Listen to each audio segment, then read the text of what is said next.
जय श्री कृष्णा स्टूडेंट्स। कई दिनों से इलेक्ट्रोकेमिस्ट्री विद्युत रसायन का लेक्चर नहीं आ पाया था कुछ प्रॉब्लम्स की वजह से। और प्रॉब्लम्स कोई स्पेशल नहीं है, मेरी ही प्रॉब्लम है कि आलस की वजह से हम इसका नेक्स्ट लेक्चर आपके सामने नहीं लेकर आ पाए थे। उसके लिए दिल से माफ़ी जो स्टूडेंट्स पढ़ने वाले हैं उनसे। तो स्टूडेंट्स आगे चलते हैं हम इलेक्ट्रोकेमिस्ट्री के लेक्चर नंबर 4 पर। और आज का जो लेक्चर है वो है आपका स्टैंडर्ड हाइड्रोजन इलेक्ट्रोड, जिसे हम हिंदी में मानक हाइड्रोजन इलेक्ट्रोड कहते हैं। इसका एक नाम और है, इसको हम नॉर्मल हाइड्रोजन इलेक्ट्रोड अर्थात सामान्य हाइड्रोजन इलेक्ट्रोड भी कहते हैं। इसको शॉर्ट में हम लिखते हैं SHE। अब जहां भी हम आगे बोलेंगे वहां मानक हाइड्रोजन इलेक्ट्रोड के लिए जो हम नोटेशन यूज करेंगे वो होगा SHE। और SHE का मतलब शी, सर शी मीन्स लड़की, लड़की नहीं है। She, S for standard, H for hydrogen and E for it is electrode. अब बात करें सामान्य हाइड्रोजन इलेक्ट्रोड की, तो बेटा इसको हम गैस आयन इलेक्ट्रोड भी बोलते हैं। सिंपल है यार, अगर हिंदी में लिखना हो तो लिख लेना, लिख देता हूं। इसको हम गैस आयन इलेक्ट्रोड भी कहते हैं। अब एक पॉइंट माइंड में आता है सामने, सर इसको हम गैस आयन इलेक्ट्रोड क्यों बोलते हैं? क्योंकि बेटा इसमें हम गैस H2 का यूज करते हैं, डाई हाइड्रोजन गैस का यूज करेंगे और इसी के आयंस का यूज करते हैं। यहाँ पर सॉल्यूशन नहीं है कोई, यहाँ पर हम H2 गैस और उसके आयंस का यूज और प्रयोग करते हैं, इसलिए इसको गैस आयन इलेक्ट्रोड भी बोला जाता है। पॉइंट जो बताते जा रहा हूं माइंड में सेट कर लेना। जो SHE है उसे हम गैस आयन इलेक्ट्रोड भी बोलते हैं। एक पॉइंट और, इसको रेफरेंस इलेक्ट्रोड भी बोला जाता है। इसको रेफरेंस इलेक्ट्रोड अर्थात हिंदी में इसे हम संदर्भ इलेक्ट्रोड भी बोलते हैं। अब ऐसा क्या कारण है कि इसको संदर्भ इलेक्ट्रोड बोला जाता है? तो सुनिएगा, यहां पर जो आपका मानक हाइड्रोजन इलेक्ट्रोड है मतलब SHE है, इसका प्रयोग बेटा आप एनोड की भांति भी कर सकते हो और इसका प्रयोग आप कैथोड की भांति भी कर सकते हो। आप इसको एनोड की तरह यूज भी कर सकते हो और इसको कैथोड की तरह भी यूज कर सकते हो। उसका रीजन क्या है? इसका जो स्टैंडर्ड, अब हिंदी मीडियम वाले समझ रहे होंगे कि स्टैंडर्ड का मीनिंग होता है मानक। इसका जो स्टैंडर्ड ऑक्सीडेशन पोटेंशियल बोले हम, हिंदी में भी बोलूंगा स्टैंडर्ड ऑक्सीडेशन पोटेंशियल, इसका जो मानक ऑक्सीकरण विभव होता है और स्टैंडर्ड रिडक्शन पोटेंशियल जो मानक अपचयन विभव होता है, इसको मानक ऑक्सीकरण विभव और इसको मानक अपचयन विभव बोला जाता है। तो इनके बेटा जो मानक ऑक्सीकरण और मानक अपचयन विभव हैं और इनके जो स्टैंडर्ड ऑक्सीडेशन और रिडक्शन पोटेंशियल है, इनकी जो वैल्यू होती है ना वो 0 होती है। और ये डिसाइड की है किसने? आपके IUPAC ने। किसने डिसाइड की है? IUPAC ने। तो सपोज करो हमें जिंक इलेक्ट्रोड है, सपोज करना हमें जिंक इलेक्ट्रोड है, उसका स्टैंडर्ड ऑक्सीडेशन पोटेंशियल कैलकुलेट करना है। तो जिंक के साथ जो SHE होगा ना ये कैथोड की तरह यूज होगा। सुन लेना, अगर जिंक का हमें क्या कैलकुलेट करना है, इसका हमें स्टैंडर्ड ऑक्सीडेशन पोटेंशियल और मानक ऑक्सीकरण विभव कैलकुलेट करना है। तो जिंक के साथ जो SHE है वो एक्ट करेगा किसकी तरह? कैथोड की तरह। और सपोज करो हमें कॉपर का यूज करना है, तो कॉपर के साथ किसकी तरह यूज किसकी तरह एक्ट करेगा, ये एनोड की तरह। ये अलग अलग चीजें हैं, याद रखना। SHE एनोड की तरह भी यूज हो सकता है और SHE कैथोड की तरह भी यूज हो सकता है। इसलिए SHE का यूज जो अदर इलेक्ट्रोड होते हैं उनके इलेक्ट्रोड पोटेंशियल को यूज करने में होता है। यहां मैं एक लाइन लिख दे रहा हूं, समझ ले, आप समझ जाओगे। It used for calculation of electrode potential of other electrodes. तो अपने माइंड में एक पॉइंट सेट कर लेना कि इसको हमने रेफरेंस और संदर्भ इलेक्ट्रोड इसलिए बोला है क्योंकि इसका यूज जो होता है ना वो अदर जितने भी इलेक्ट्रोड होंगे उनके इलेक्ट्रोड पोटेंशियल कैलकुलेट करने में होता है। इलेक्ट्रोड पोटेंशियल का मतलब होता है इलेक्ट्रोड विभव। तो हिंदी वाले सुन लें, आपको किसी और इलेक्ट्रोड का इलेक्ट्रोड विभव ज्ञात करना है तो आप SHE का प्रयोग संदर्भ इलेक्ट्रोड की बात ही कर सकते हो, मतलब एज अ रेफरेंस कर सकते हो। सपोज करो हमें परसेंटेज कैलकुलेट करनी है कि कौन सा स्टूडेंट फर्स्ट डिवीजन में पास हुआ है। सर हम सब पास होंगे फर्स्ट में, अरे फर्स्ट में तो आप सब पास हो गए। आपने एक क्राइटेरिया सेट कर दिया कि 60% से ऊपर वाले जितने भी हैं वो क्या होंगे, आपके फर्स्ट डिवीजन। तो 60% क्या हो गई, रेफरेंस वैल्यू हो गई, संदर्भ हो गया। तो हमने इसके रेफरेंस में क्या करते हैं, अदर इलेक्ट्रोड का इलेक्ट्रोड पोटेंशियल मतलब इलेक्ट्रोड विभव ज्ञात करते हैं, क्योंकि इनका जो मानक ऑक्सीकरण विभव है या मानक अपचयन विभव है इनकी वैल्यू हमेशा क्या होती है, 0 होती है। तो यहां तक हमने कुछ पॉइंट बताए। इसको गैस आयन इलेक्ट्रोड इसलिए बोला जाता है क्योंकि इसमें गैस H2 और आयन H+ होता है। इसको रेफरेंस इलेक्ट्रोड भी बोलते हैं। ये एनोड की तरह यूज हो सकता है, कैथोड की तरह यूज हो सकता है। और IUPAC ने ये डिसाइड किया है कि इनका जो स्टैंडर्ड ऑक्सीडेशन और रिडक्शन पोटेंशियल है उसकी वैल्यू क्या होती है, 0 होती है। अब इधर देखो, अगर स्टैंडर्ड निकालना है तो E का मतलब इलेक्ट्रोड पोटेंशियल, नॉट का मतलब क्या होता है, स्टैंडर्ड मानक। अब E नॉट ऑक्सीडेशन पोटेंशियल है तो H2 किस में कन्वर्ट होगा, H+ में। भाई यहां 0 इसका क्या है, ऑक्सीडेशन स्टेट या ऑक्सीडेशन नंबर या ऑक्सीकरण संख्या 0 है। 0 से किस में गया, +1 में, तो ऑक्सीडेशन हो गया। तो ये कौन सा पोटेंशियल हुआ, स्टैंडर्ड ऑक्सीडेशन पोटेंशियल, मानक ऑक्सीकरण विभव। और इसकी वैल्यू क्या होगी, 0। IUPAC बोल चुका है। तो अगर ये रिड्यूस हो रहा है, अपचयित हो रहा है, तो क्या होगा, रिवर्स कर दो, H+ से H2 मतलब +1 से कहां जा रहा है, 0 में। तो ये हो गया SRP, इसकी वैल्यू भी क्या होगी, 0। तो मानक ऑक्सीकरण विभव और मानक अपचयन विभव इन दोनों की वैल्यू हमेशा क्या होती है, आपकी 0 होती है। इस पॉज कर लेना, स्क्रीनशॉट ले लेना आराम से। ये बोर्ड के पॉइंट ऑफ व्यू से बहुत इंपॉर्टेंट सेक्शन है जो बता रहा हूं। अब बात करते हैं इसकी स्ट्रक्चर की या डायग्राम की। स्ट्रक्चर ऑफ SHE इंपॉर्टेंट है, डायग्राम आता है बोर्ड के अंदर। स्ट्रक्चर ऑफ SHE, तो देखो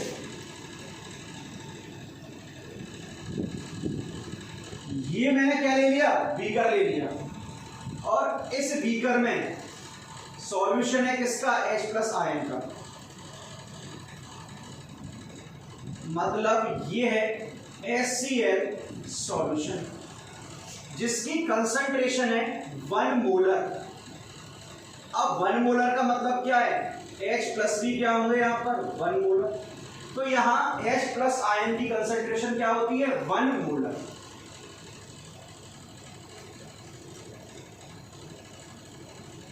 भाई सबको पता है डायग्राम बनाना आता नहीं है मेरे को ज्यादा, तो समझना डायग्राम पर फोकस करना है बस आपको।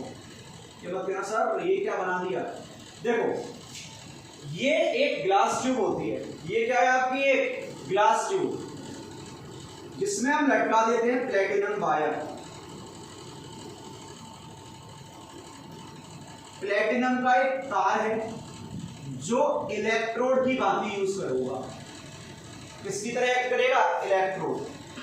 यहां लिख दे रहा हूं एक्ट एज, किसकी भांति, इलेक्ट्रोड। किसकी तरह एक्ट कर रहा है, इलेक्ट्रोड की तरह। यहां पर प्लेटिनम ब्लैक का एक छोटा सा टुकड़ा लटका होता है, प्लेटिनम ब्लैक। यहां से हम H2 गैस फ्लो करवाते हैं, सुन लेना, यहां से हम H2 गैस होगी प्रोवाइड कराएंगे और ये बिल्कुल प्योर होगी। कितने एटीएम प्रेशर पर, 1 एटीएम। प्योर H2 गैस है 1 एटीएम पर। जब प्योर H2 गैस प्रोवाइड कराओगे तो सपोज सबसे पहली बात, ये प्लेटिनम ब्लैक क्या करता है, इस H2 गैस को एड्सॉर्ब करता है, अधिशोषित। इट एड्सॉर्ब, एड्सॉर्ब को बोलते हैं हिंदी में अधिशोषित। It adsorb H2 gas. किसको एड्सॉर्ब करेगा, H2 को। अब एक बच्चा बोला सर अगर ये H2 गैस को एड्सॉर्ब ना करे तो क्या होगा, भाई ऊपर से क्या आ रही है, H2 आ रही है, यहां से H2 फ्लो हो रही है, किससे, प्लेटिनम वायर से। अगर ये इसको एड्सॉर्ब नहीं करेगा ना तो यहां पर पता है क्या होगा, H2 गैस और H प्लस के बिटवीन इक्विलिब्रियम साम्य स्थापित हो जाएगा। यहाँ क्या एस्टैब्लिश हो जाएगा, इक्विलिब्रियम। क्यों, H2 जितनी आई वो यहाँ फ्लो कर गई और यहाँ पर आपके बबल बन जाएंगे, बुलबुले बन जाएंगे। तो आपको पता है अगर इक्विलिब्रियम आ गया तो इसकी प्रोसेसिंग ही क्या हो जाएगी, ओवर हो जाएगी। तो इस इक्विलिब्रियम को रोकने के लिए हम प्लेटिनम ब्लैक का यूज करते हैं और प्लेटिनम ब्लैक क्या करेगी, इसे एड्सॉर्ब कर लेगी। स्ट्रक्चर देख लो, दोबारा से बता रहा हूं, यहाँ पर H प्लस आयन लिया, ये प्लेटिनम वायर है, प्लेटिनम का ब्लैक का टुकड़ा है जो क्या करेगा, एड्सॉर्ब करेगा किसको, H2 गैस को। यहाँ तक डायग्राम बना लें, डायग्राम इंपॉर्टेंट है बोर्ड के आपके पॉइंट ऑफ व्यू से। अब आगे समझाना स्टार्ट कर रहा हूं, समझना।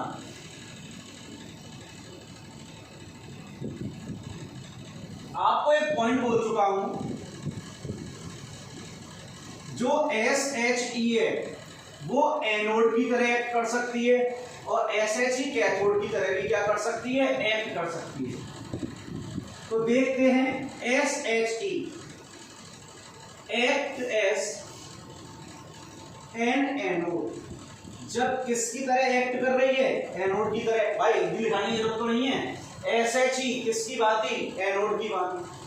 एनोड है तो एनोड पे आप सबको पता है क्या होता है, ऑक्सीडेशन होता है। मतलब एनोड पर क्या होगा आपका, ऑक्सीकरण होगा। अब ऑक्सीकरण होगा तो जो आपकी H2 गैस है वो किस में कन्वर्ट हो गई, 2H प्लस आयन में कन्वर्ट हो गई, कर दी कन्वर्ट। ये क्या है, एनोड हाफ सेल रिएक्शन, अर्थात एनोड अर्ध अभिक्रिया। कौन सी अर्ध अभिक्रिया है ये, एनोड। देख लो, ACR anode half cell reaction और एनोड अर्ध अभिक्रिया। अब यहां पर एनोड हाफ सेल रिप्रेजेंटेशन, मतलब एनोड का प्रदर्शन कर रहे हैं या एनोड का सूत्र लिखने जा रहे हैं, क्या होगा। तो एनोड का सूत्र लिखना आप सबको पता है। अगर ये Zn होता आप सिंपल लिख देते Zn plus Zn slash Zn plus 2, लेकिन यहां पर Zn और Zn प्लस 2 नहीं है बेटा, यहां क्या है, H2 और H प्लस है। दूसरी बात, अब इलेक्ट्रोड किसका है, प्लेटिनम का, सुन लेना। दूसरी बात, इलेक्ट्रोड किसका है, प्लेटिनम का। तो PtH2, एक पैटर्न ये होता है PtH2 2H प्लस। एक पैटर्न तो ये है कि प्लेटिनम को पहले लिख दिया, ब्रैकेट में ये लगा दिया, या आप इसको ऐसे लिखना चाहो PT/H2/ 2H प्लस, ये भी सही है। या आप ऐसे लिखना चाहो PT comma H2 slash 2H plus. तीनों चीजें क्या है आपकी? सेम है। सुन लेना, तीनों चीजें क्या है? सेम है। लेकिन यहां पर एक चीज लिखनी पड़ेगी। ये क्या है? PTH2 है आपका, तो H2 आपकी गैस है, तो गैस है तो प्रेशर लिखोगे P1 ATM पर, P1 ATM। अब ये एक्वस है तो एक्वस की concentration C1 molar, P1 ATM और C1 मोलर। या आप इसको इस तरह रिप्रेजेंट कर दो जैसे दूसरा तरीका बताया था, PT slash H2 slash 2H plus. ये गैस है, ये क्या है आपका? एक्वस हो गया। तो यहां देखना, इसके लिए क्या आएगा? P1 ATM और ये C1 मोलर। क्या आएगा? P1 ATM और C1 मोलर। ये मैंने आपको बता दिया। अब लास्ट इसका जो पॉइंट है वो आते हैं नर्स्ट सेल इक्वेशन पर, नर्स्ट समीकरण पर। पूरा ब्रीफ में बता रहा हूं, मतलब स्कूल में पूरा ब्रीफ में नहीं बताया जाएगा, समझना। इसकी नर्स समीकरण क्या होती है? बोर्ड का टॉपिक है, बहुत इंपॉर्टेंट है आपके लिए। तो नर्स समीकरण आपको पता है, मैंने बता चुका हूं। E cell is equal to E naught cell minus 0.0591 over n log base 10 product upon reactant. उत्पाद की सांद्रता बटे क्रियाकारक की सांद्रता। यहां पर डेरिवेशन बहुत इंपॉर्टेंट है ये वाली, तो ये वाला नोट कर लेना। इसको मैं रफ कर दे रहा हूं भाई, यहां से डेरिवेशन स्टार्ट करा रहा हूं इसकी कि हम कैसे इसका ई सेल निकालेंगे। तो देखो भाई, ई सेल निकालना है तो EH2 स्लैश क्या है? 2H प्लस, यही है बिल्कुल, is equal to E naught H2 slash 2H plus, ये हो गया। अब बात आती है माइनस 0.0591 अपॉन n। कितने इलेक्ट्रॉन ट्रांसफर हो रहे हैं? 0 से 1 पर प्लस 1, भाई 1 पे प्लस 1 तो 2 पे प्लस 2, तो 0 से प्लस 2 जाएगा तो कितने इलेक्ट्रॉन का ट्रांसफर हुआ? 2 का हुआ। यहां कितना आ गया? 2। यहां लगा दिया हमने log बेस 10 लगा दिया। अब ऊपर क्या आएगा? Concentration of H plus square, इसका तो क्या हो गया? स्क्वायर अपॉन, अब नीचे गैस है तो याद रखना PH2 आएगा। ये माइंड में सेट कर लेना, यहां क्या आने वाला है? PH2 आता है। नेक्स्ट यहां से देखना, EH2 slash 2H plus is equal to E naught H2 slash 2H plus minus 0.0591 over 2 log base 10। Pressure कितना अज्यूम करके चले थे हम? 1 बार चले थे या 1 ATM, तो नीचे वाला डिनोमिनेटर तो 1 हो गया, ऊपर क्या आ रहा है? H plus square. यही है आपका, कितना आया ऊपर? H plus square. अब आगे चलें, जरा आगे और देखो क्या होता है। एक चीज देखना, ये log base 10 H plus square, m की पावर क्या हो गया? n हो गया। इसको उठा के आगे लेके आ जाओ, EH2 slash 2H plus is equal to E naught H2 slash 2H plus, ये 2 आगे आ गया तो 2 into 2 cancel out, minus 0.0591 log base 10 H plus हो गया।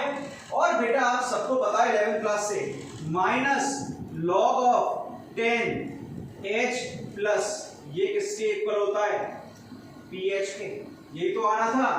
तो EH2 slash 2H plus is equal to E naught H2 slash 2H plus minus plus 0.0591 और log base 10 की जगह क्या हो गया?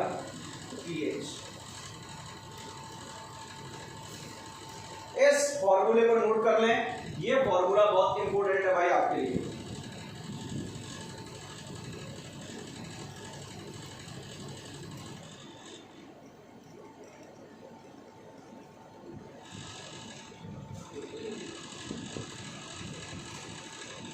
फॉर्मूला नोट करें यहां तक।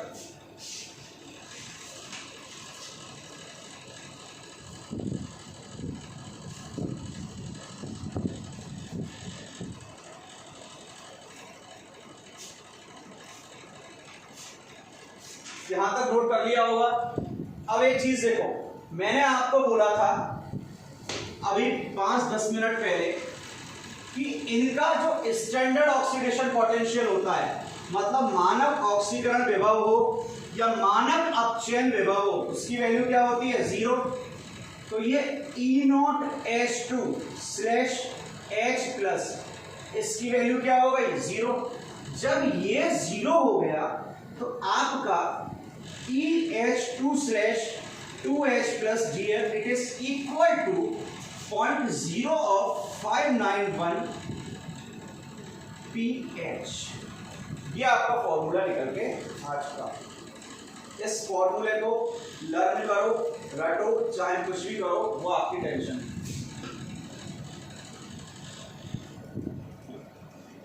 अब हम आगे बढ़ने वाले हैं एक्ट एज कैथोड पर। तो सोचना, जब कैथोड की तरह एक्ट करेगा तो यहां पर क्या होने वाला है? ये तो हमारा किसका फॉर्मूला आया?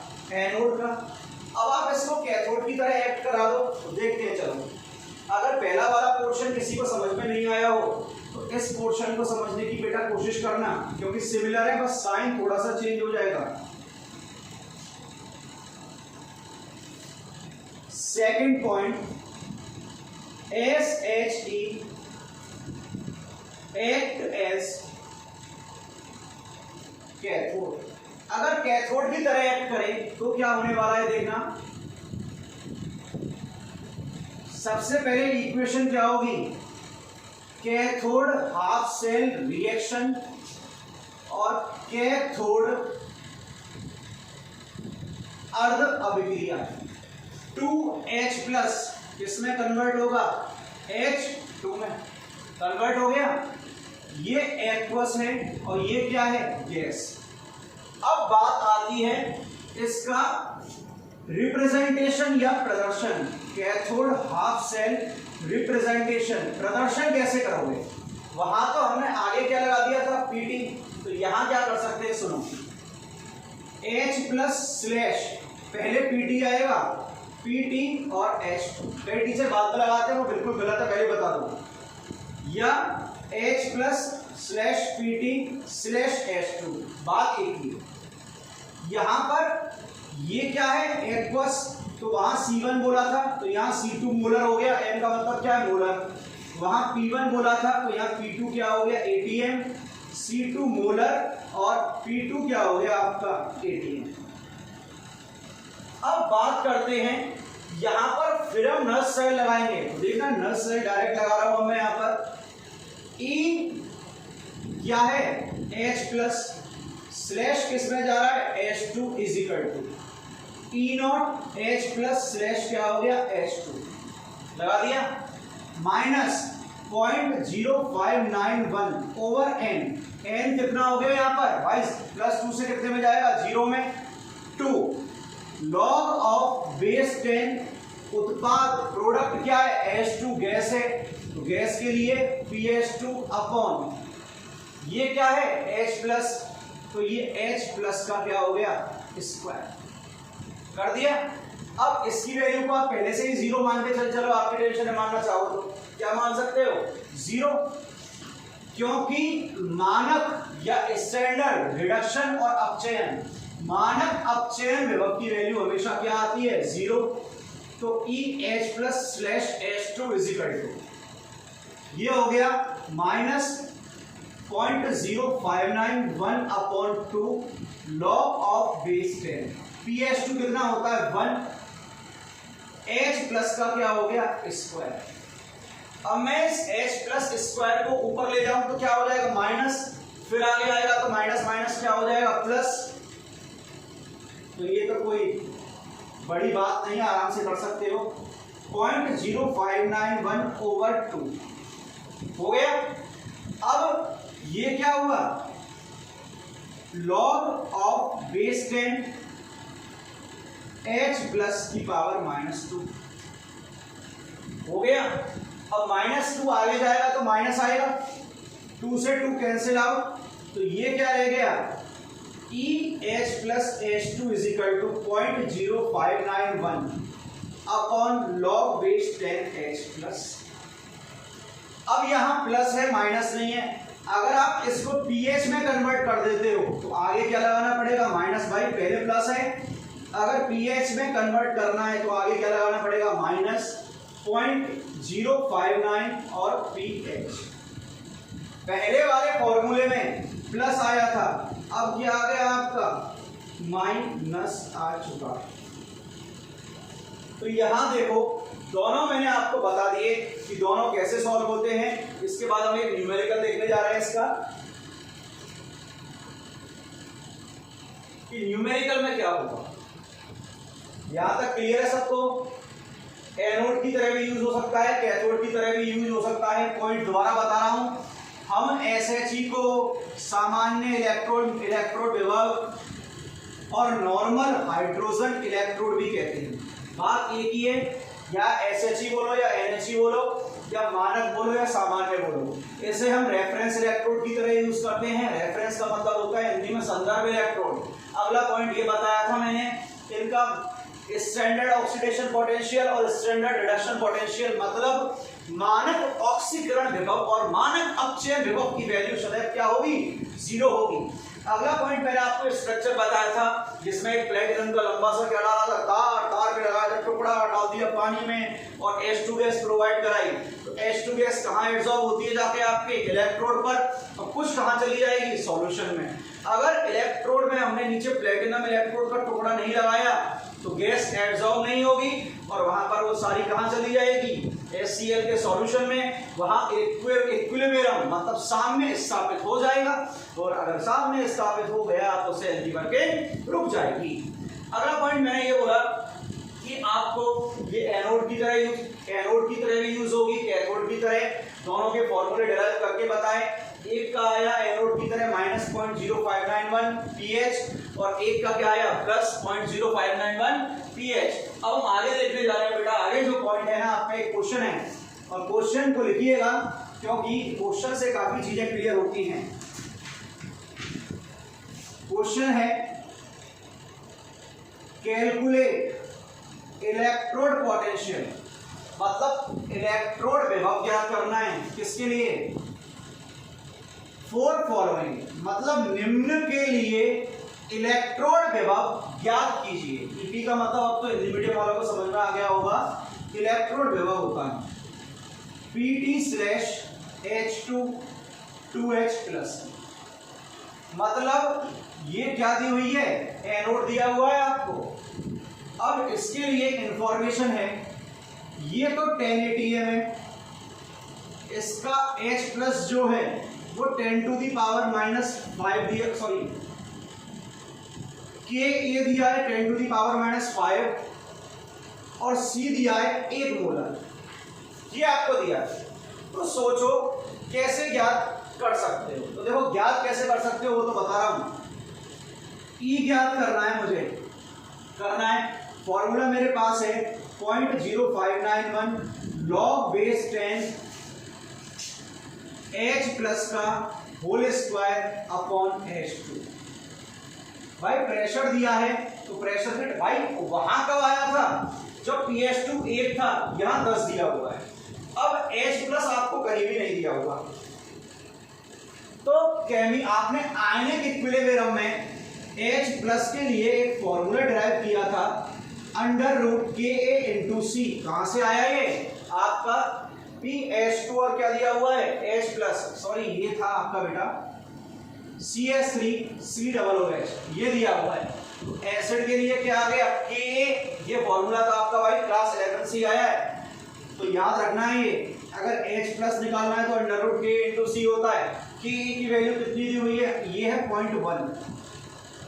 Ka दिया हुआ है 10⁻⁻5 इंटू 0.1, तो यहाँ से h प्लस कितना हो गया √1, मतलब 0.1 मतलब 10⁻⁻1, 10⁻�6 हो गया। तो यहाँ से h प्लस जो सॉल्व करने पे आ रहा है वो आ रहा है कितना 10⁻⁻3। ये कितना आया है 10⁻⁻3। तो वैल्यू उठा के रखो, यहाँ पर सारा डाटा आपको दिया हुआ है। 0.0591 log of base 10 h plus कितना निकल के आया 10⁻⁻3 और स्क्वायर है तो कितना हो गया 10⁻⁻6, -3 का स्क्वायर क्या हो गया -6।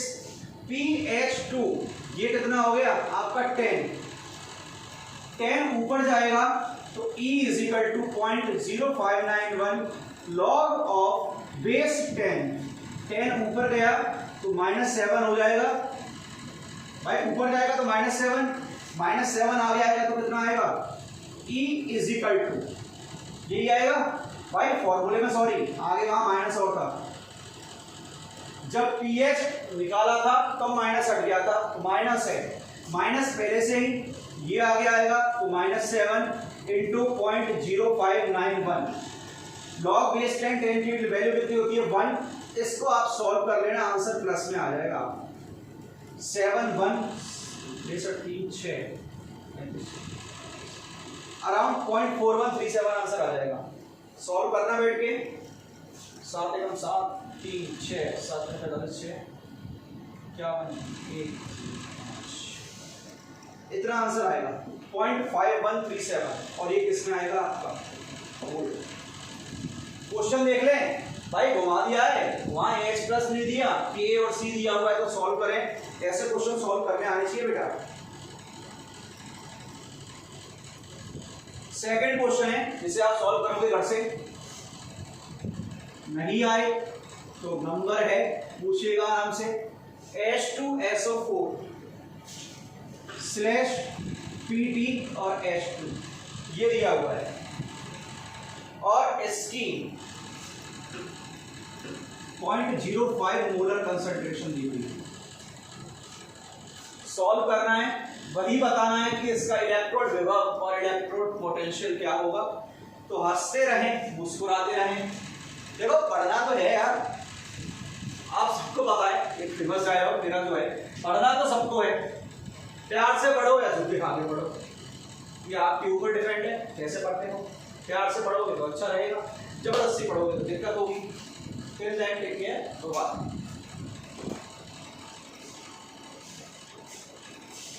सारा मजा